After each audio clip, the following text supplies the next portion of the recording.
그래서 8가지 테마가 요번 10월 리스트에 이제 들어가는 그 테마주인데요. 제약바이오, 반도체, 자동차, 화학, 그린 뉴딜, 디지털 뉴딜, 엔터미디어, 게임. 이 8가지가 왜 선정됐는지 이제 한 40분 동안 하나하나 보여드릴게요.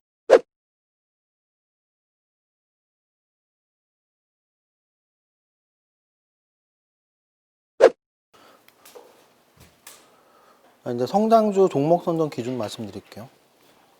성장주는 결국은 주가가 올라가는 게 성장주라 그랬죠.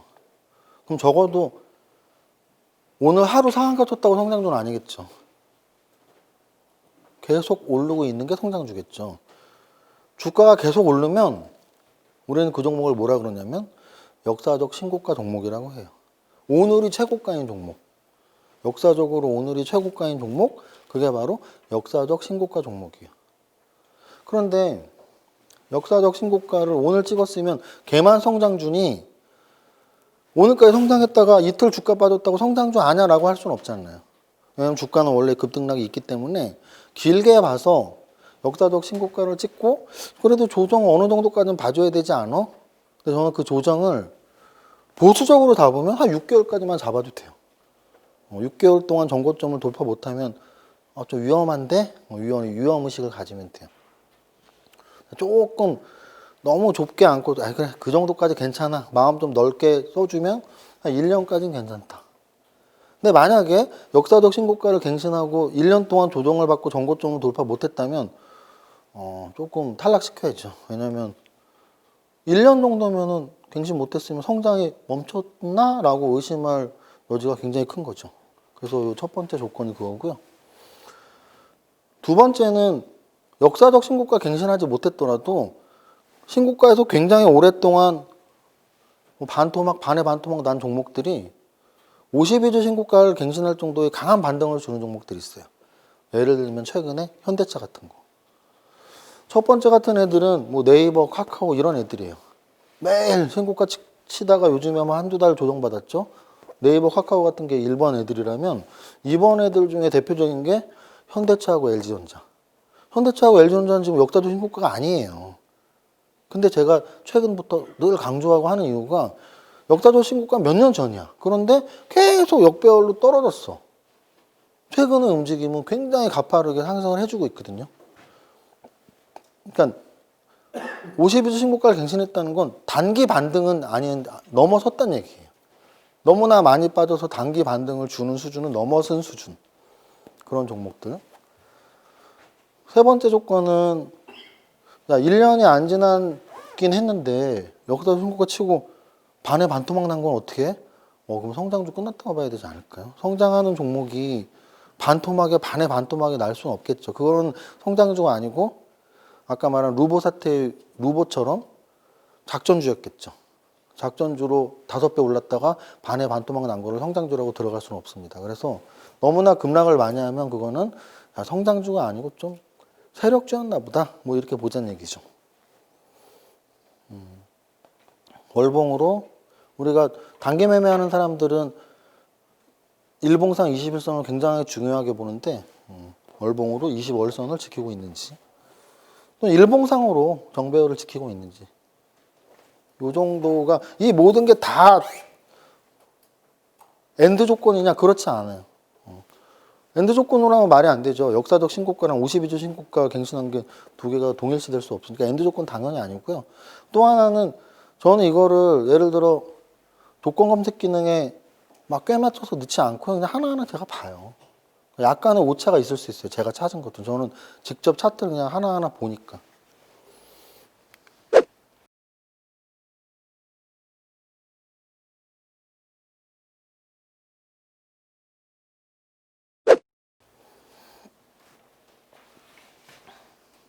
보면은 이런 조건, 여기 있는 조건에 의해서 뽑아낸 애들이에요. 자, 코스피 2천억 이상 80종목, 코스닥 2천억 이상 134종목. 그러면 80하고 134니까 214종목을 제가 찾아낸 거라고요. 그러면 왜 2천억 이상만 했니? 500억 이상 하지. 보세요. 성장주는 뭐라 그랬죠? 5년 전보다 3년 전보다 2년 전보다 오늘이 주가가 올라와 있는 상태라 그랬죠? 근데 오늘 500억이래. 그럼 뭐 100억부터 올랐어? 100억짜리가 어디 있는데? 상장 폐지 직전 쓰레기 아니고 100억짜리 없단 말이에요. 그럼 적어도 500억에서 올랐을 거란 말이에요. 500억에서 뭐 700억, 1000억, 1500억, 2000억. 그래서 2000억 정도는 돼야지 차트가 우상향했구나라고 나오지. 우선 500억짜리에서 나올 수가 없어요. 지금 성장률을 찾는 조건은 과거부터 오늘까지 오른 걸 찾는 거니까 2천억 미만에서 찾는 건 조금 어불성설이죠. 그래서 제가 이제 2천억 이상으로만 봤고요. 제 기억에 2천억 이상 종목들이 한 1000종목 좀 넘었던 것 같아요. 1000종목 넘는 거에서 210종목 잡은 거고요. 또 하나는 그 1000종목 하는데 엄청 오래 걸렸니? 엄청 오래는 안 걸렸어. 아까도 말씀드렸지만 이렇게 하나 보는데 뭐 한 1, 2분 걸리나? 그러니까 뭐 정말 순간 보면 3초인데 그래도 여기에 뽑으려면 아까 말씀드렸지만 제가 일일이 수작업으로 뽑는 거니까 뭐 업종도 다시 한번 보고 재무제표도 보고 하면 한 종목 다 1, 2분은 봤던 것 같아요. 1분만 한 종목당 1, 2분 보면 1분, 1000종목 1분? 아니지. 성장주 탈락, 완전히 탈락 종목은 아예 차트만 보고 끝나고 늘만한 종목들은 차트가 괜찮으면 뭐 재무제표나 업종도 봤으니까 한 이틀 걸렸던 것 같은데요. 연휴 때, 추석 연휴 때 했습니다. 이런 것도 배우셔야 돼요. 유튜브 보시는 분들 보세요. 제가 세무사 공부를 신림동에서 딱 1년 만에 했는데요. 우리 독서실이 6시에 문을 열고 12시에 문을 닫았어요. 근데 제가 신림동 근처에서 고시촌에서는 못 살았어요. 가족들이랑 같이 있었으니까. 그래서 봉천동 아파트에서 살았는데 그것 때문에 신림동에서 공부하려고 택시 타고 가서 6시에 들어가고 12시에 나와서 택시 타고 집에 오고 제일 먼저 독서실에 들어가서 제일 늦게 나왔어요. 6시부터 12시면 18시간이네요. 밥 먹는 시간 1시간씩 아침, 점심, 저녁 빼면 어쨌든 15시간을 했던 것 같아요, 하루에. 그래서 1년 만에 했거든요. 근데 그때 어떤 생각이 들었냐면 12시에 딱 나와서 이제 택시를 타고 집에 가요. 택시비는 하루에 뭐 워낙 가까웠으니까 신림동하고 보통 한 2,000원 나왔으니까 하루에 택시비 4,000원을 썼겠네요. 집에 가는 택시에서 늘 그런 생각을 했습니다. 내가 떨어지면 말이 안 된다. 왜냐하면 저도 스터디도 했고 주변 사람들 보면 알잖아요. 나랑 스터디 했던 애들 주말에 막 술 먹으러 다니고 뭐 독서실 내 옆자리 맨날 뭐 이틀에 한 번 나오고 그런 애들이 붙는 시험을 내가 이렇게 미친 듯이 하는데 떨어질 리가 없지. 그러면서 자신감이 붙더라고요. 그러면서 나중에 내가 미쳤었어. 신림동에서 내가 공부 제일 열심히 하는 놈이구나. 제일 열심히 하는데 떨어지면 너무 자존심 상하지 않아요?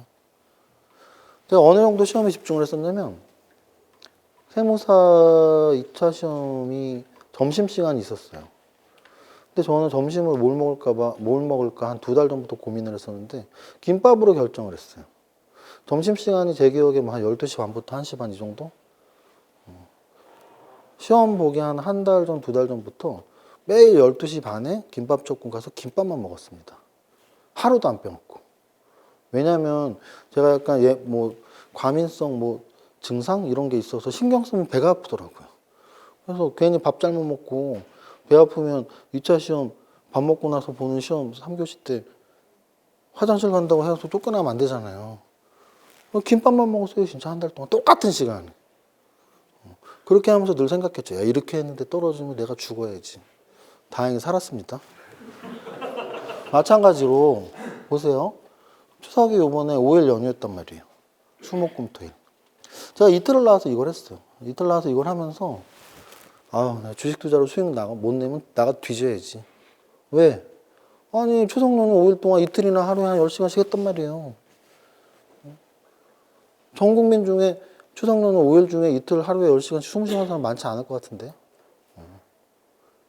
그래서 수익을 내고 싶으면 연구하면 돼요. 연구하면. 자, 어쨌든 대상 종목은 제 기억에 하여간 한 1,500 아니야, 2천 종목 한 800 종목, 900 종목 됐던 것 같고 그 중에서 거래소 80, 코스닥 134가 나왔어요. 그러면 이 각각의 종목들은 어떤 조건에 맞는 거냐면 이 조건에 맞는 거예요. 그런데 이 업종 분류를 제가 업종 분류를 하고 얘네를 넣은 게 아니잖아요. 각각의 종목을 보면서 그냥 넣은 거예요, 종목만.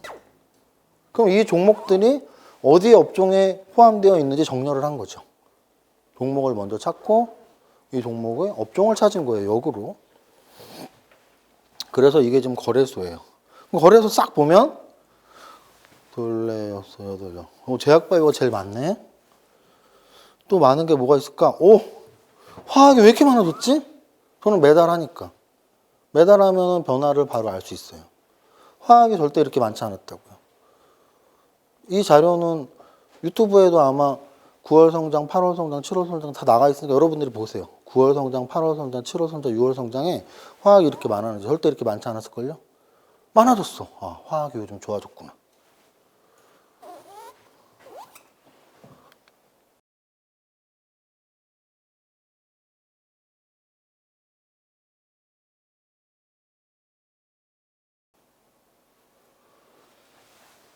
코스닥에 야 제약바이오 엄청 많네. 반도체도 많이 있네. 뭐 2차전지, 핀테크, 엔터미디어, 5G 뭐 이렇게 많이 있네. 이렇게 업종별 소팅을 다 한 다음에 그 다음에 뭘 하면 돼요? 업종을 선택하면 돼요. 그럼 어떤 업종을 선택해야 돼요? 많이 포함되어 있는 업종. 그래서 봐봐요. 오늘이 최고인 종목들이 제약바이오가 제일 많대. 거래소도 제일 많고 코스닥도 제일 많아. 만약에 여러분의 포트에 제약바이오가 없다면 계좌의 수익이 별로 안 나고 있겠죠. 여기 있는 제약바이오들이 지금 계속 주가가 오른 종목들이라면서요. 근데 주가가 오른 종목들이 제약바이오에 가장 많이 포함되어 있다면서요. 근데 여러분들이 계좌에 제약바이오가 없다면 어쨌든 다른 게 있다는 얘기고 그 다른 것들은 주가가 안 올랐을 확률이 더 높겠죠. 그러면 제약바이오가 있어야 돼요. 한 종목은 적어도. 또는 반도체. 반도체가 한 종목은 있어야 돼. 왜? 이렇게 반도체가 많이 있다면서요. 오른 게. 이런 걸 이렇게 찾아야 되고요. 또 하나는 저처럼 매달 연구를 하니까 지난달에 없었는데 이번 달에 좀 새로 생겼네. 아까 화학주 같은 이런 걸 좀 찾을 줄 알아야 되고요. 그래서 많이 들어가 있는 성장주가 많이 들어가 있는 업종들 또는 지난달이나 지지난달에는 없었는데 새롭게 들어온 업종들 이런 걸 중심으로 추리면 됩니다. 이렇게 추리면 8테마 16종목 있는데요. 이거는 종목이 없네요. 없다고 생각하면 마음이 나쁜 사람이에요. 착한 사람은 다 보여. 내 눈에 보이는데 지금? 이게 안 보인단 말이야? 당연히 보여야죠. 안 보이면 착하지 않은 사람이죠.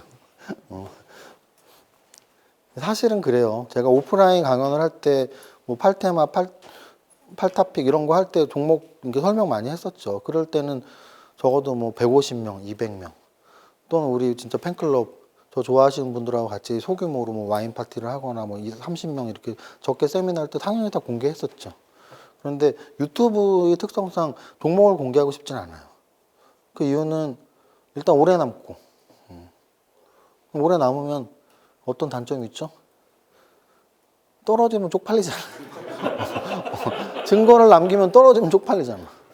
그래서 종목을 좀 쓰기가 그렇고요. 또 하나는 시세에 영향을 줄 수가 있어요. 물론 10조 이상 막 이런 종목들은 상관없죠. 그런데 만약에 1, 2천억, 1천억은 없겠죠. 왜냐면 2천억 이상이니까. 근데 한 2천억, 3천억짜리는 정말 유튜브 조회수 뭐 10만 나오면 시세에 영향을 줄 수도 있어요. 그래서 좀 걱정되더라고요. 그래서 제가 유튜브 구독자 수가 원래 8월 1일 전까지는 3년 동안 5천 명이었어요.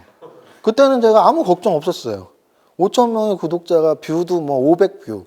500뷰면 뭐 우리 패밀리들이니까 상관없었는데 8월 이후 1일부터 1만, 2만, 3만, 막 6만, 7만 되니까 뭐 하루 막 뷰도 뭐 15,000뷰, 뭐 3만 뷰 나오니까 3만 분이 보시면 좀 종목을 남기기가 좀 걱정되더라고요. 그래서 어쨌든 성장주 리스트도 이 두 종목들을 어디서 뽑는 거냐면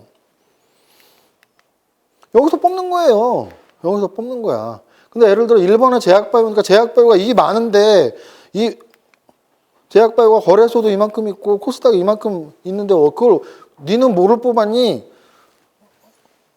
궁금해 하실 수도 있죠. 근데 사실 밑으로 내려가다 보면 전기수소차 좀 꽤 많지만 화학주 많지 않아요. 화학주 거래소에 뭐 아까 한 8개 있었죠. 그린뉴딜 많지 않아요. 코스닥하고 거래소 합쳐봐야 몇 개나 있을까? 그린뉴딜. 그린뉴딜 여기 풍력 4개, 수소 3개. 그리고 여기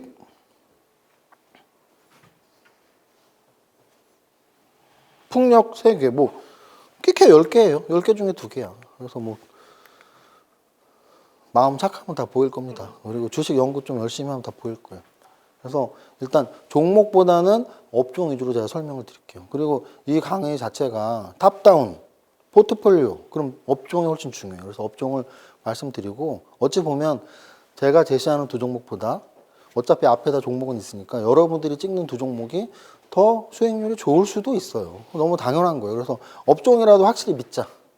그러니까 제가 당부드리고 싶은 말은 야, 종목 없으니까 꽝이야. 절대 꽝이 아니에요. 종목 없으니까 꽝이 아니고 이 업종에 대한 믿음을 확실히 갖고 있고 성장주 분석에 대한 믿음이 있다면 앞에서 그냥 아무거나 찍으세요. 야, 게임 있거든요. 야, 게임 2개 찍어. 풍력 2개 찍어. 엔터도 있어. 엔터 2개 찍어. 그 2개 찍은 거랑 저랑 별 차이 없다고요. 그건 제가 장담할게요. 제가 장담하는데 업종을 찍는 게 훨씬 어렵고 종목은 비슷비슷해요. 그러니까 포트폴리오죠. 한 업종의 주가 움직임이 비슷하니까.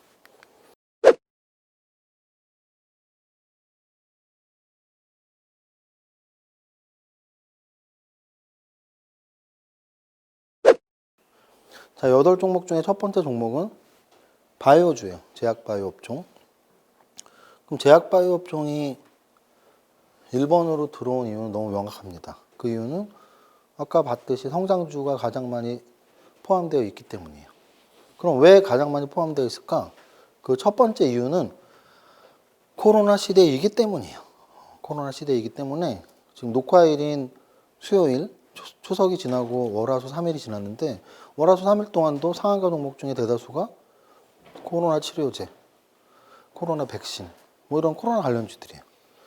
그들이 다 제약바이오주들이고요. 그래서 제약바이오가 가장 많은 이유는 첫 번째는 코로나 시대.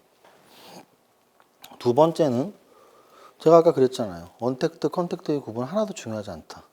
코로나 시대가 아니었어도 제약바이오에는 대박 종목도 많았고 우상향 종목이 많았어요. 왜? 고령화 시대이기 때문이에요. 고령화 시대 또는 생명 연장의 시대. 우리 예전은 아니고 제 예전에 은하철도 999 기차가 어둠을 헤치고 그 만화 영화 있잖아요. 그 영화가 이렇게 오래 사는 사람 나오는 영화인가? 뭐 하여간 그런 어렸을 때의 만화들이 막 이렇게 영구적으로 사는 그런 인조인간 뭐 이런 것들 많이 나오는 그런 만화들이 사실 현실이 점점 되는 거죠. 그러면서 뭐 면역항암제, 표적항암제 이런 신약개발 관련주들도 많이 주가가 많이 올랐었고. 그래서 코로나 그리고 생명연장의 꿈 이 두 가지로 제약바이오 업종은 굉장히 이슈가 많이 됐고요. 그래서 재료 가치에 의한 상승으로는 거의 타의 추종을 불허한다. 뭐 신약개발 관련 뭐 임상 얘기 나오거나 특히 최근은 이제 코로나 백신이나 코로나 치료제 관련 임상 얘기 나오면 뭐 하루 상한가는 기본이고 뭐 2방, 3방 가는 것도 있으니까. 또 하나는 아까 말씀드렸던 우리나라 정책적으로 3대 미래 먹거리 산업 중에 하나가 제약바이오였고요. 그리고 시가총액상으로도 이제는 탑3 안에 드는 것 같아요. 반도체, 자동차, 제약바이오 탑3 안에 드는 것 같아요. 당장 거래소 시가총액 상위에 삼성바이오로직스, 셀트리온, 코스닥 상위에 셀트리온 제약, 시젠, 뭐 셀트리온 헬스케어, 제넥신 이런 애들 시총 다 합치면 뭐 은행업이나 뭐 건설업은 될 것, 건설업은 지금 시총 얘네커녕 게임주한테도 안 되고 금융주도 제약한테 안 돼요. 금융주 뭐 KB금융이랑 신한이랑 기업이랑 증권까지 합치면 모르겠다. 근데 증권도 뭐 1, 2조짜리가 몇 개 없어. 미래에셋이랑 한국금융이랑 삼성증권 뭐 이렇게 그런 거 합쳐봐야 전 안 될 것 같은데. 어쨌든 금융도 이겼으면 확실히 그걸 거예요. 철강도 말할 것도 없고 포스코 무슨 15인가 그렇고 그 밑에 현대제철이랑 몇 개 다 합쳐봐야 몇 억 될 거라고. 몇 억은 아니죠. 몇 조. 그래서 시가총액상으로도 제약바이오는 확실히 지금 우리나라 산업의 3위예요. 그래서 여러 가지가 결합된 것 같아요. 우리나라 정책 또는 우리나라의 특성. 저는 그 가장 큰 특성을 두 가지로 보는데요.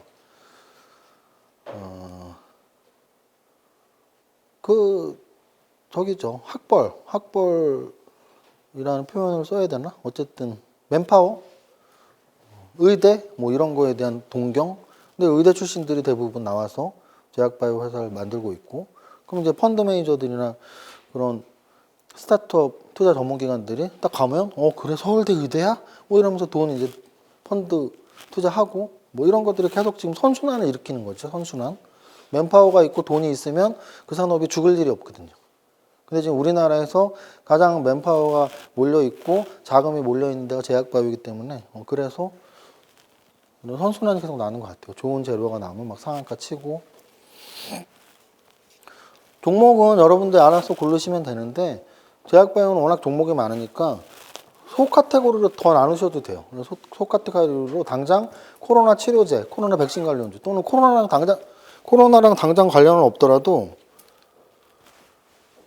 뭐 항암제, 신약개발 관련주들 또는 바이오시밀러 또 의료기기 뭐 이렇게 좀 구분을 해서 그들 중에서 하나씩 이렇게 두 개 선정을 한번 해보세요.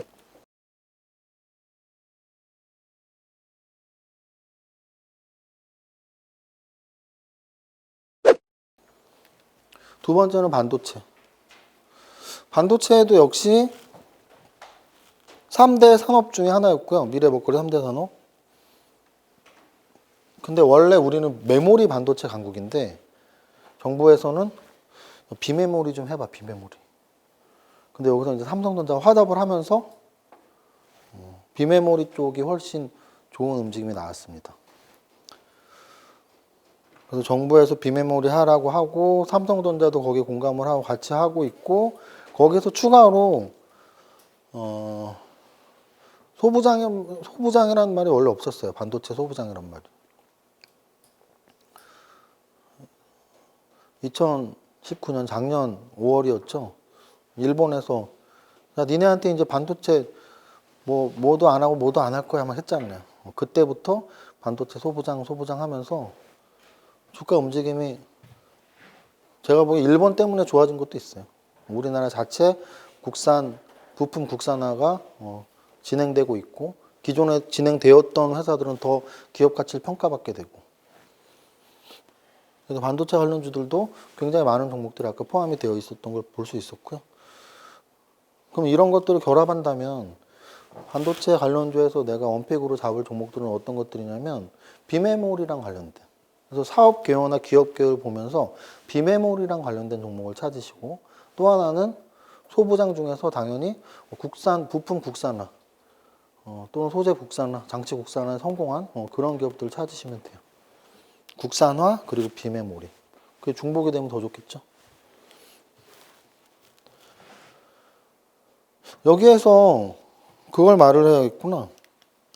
두 종목 꼽는 거는 제가 뭐 유튜브의 특성상 말씀 안 드렸지만 시가총액 1위 기업들 수준은 말씀을 드려도 되겠죠, 당연히. 뭐 그건 팩트니까 내 추천이나 그런 게 아니고.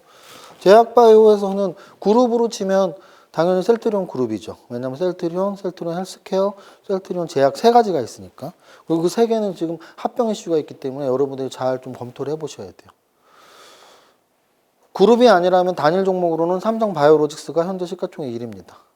그러면 단일 종목으로 삼성 바이오로직스가 1위고 2위는 셀트리온이고 3위는 SK 바이오팜, 셀트리온 헬스케어 뭐 이렇게 왔다 갔다 하는데 만약에 많이 떨어진 걸 좋아하시는 분들은 SK 바이오팜 사시면 돼요. 많이 떨어졌으니까. 우상향 종목 좋아하시면 또는 야, 나는 1등이 좋아. 나는 삼성이 좋아. 삼성 바이오록스 사시면 돼요. 아니야. 나는 창업주가 창업한 우리나라 제약바이오는 셀트리온이 원조지. 뭐 이런 생각하시는 분들은 셀트리온 3사 중에 합병 수혜주를 사시면 돼요. 그래서 시가총액 상위 기업은 그렇게 말씀을 드리겠습니다. 여기도 종목 선정을 할 때는 비메모리 또는 소부장, 국산 부품 국산화로 공통 소재를 잡지만 대형주로 말씀을 드린다면 당연히 1위가 삼성전자고 2위가 SK하이닉스예요. 그 밑에 얘네가 워낙 시가총액이 크기 때문에 얘네는 가까운 애들도 없어요. 그 밑에 이제 뭐 2조, 1조 뭐 이런 애들이 깔려 있는 거죠. 뭐 DB하이텍이나